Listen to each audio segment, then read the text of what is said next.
বহুত লৰা ছোৱালীয়ে মোক সুধি আছে যে এডিআৰই ৰিজাল্ট কেতিয়া দিব। এডিআৰই ৰিজাল্ট 7 মাৰ্চ শুক্ৰবাৰে আমাৰ গ্ৰেড 3 আৰু গ্ৰেড 4ৰ যি আমাৰ ৰিক্ৰুটমেণ্ট কমিশ্যন আছে তেওঁলোকে ঘোষণা কৰিব। যিমান কেইটা পদ আছে তাৰ বিপৰীতে দুজনকৈ লৰা ছোৱালীক এই পৰীক্ষাত উত্তীৰ্ণ হ'ব আৰু তেওঁলোকৰ মাজত পৰৱৰ্তী সময়ত ৰিটেন টেষ্ট অৰেল অনুষ্ঠিত হ'ব।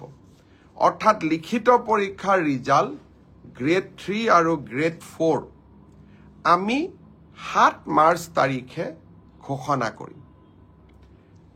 এটা পোষ্টৰ বিপৰীতে দুজনকৈ লৰা ছোৱালীয়ে এই লিখিত পৰীক্ষাত উত্তীৰ্ণ হ'ব।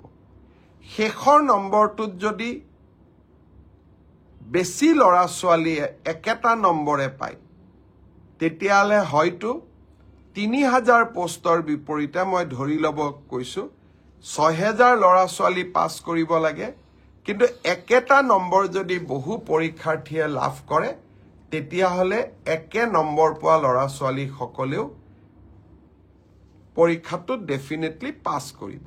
অৰ্থাৎ আমি যদি ধৰি লওঁ 50 যে কাট অফ মাৰ্ক, কিন্তু 50 যদি 50 জন লৰাই নম্বৰ পাইছে তেতিয়াহ'লে 50 জন লৰায়ে লিখিত পৰীক্ষাত পাছ কৰিব।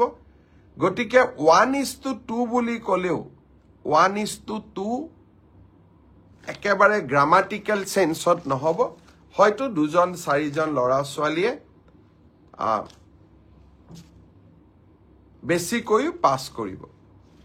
এডিআৰইৰ পৰীক্ষালৈ তাৰ ৰিজাল্ট কি হ'ব তাক আপোনালোকে জানেই।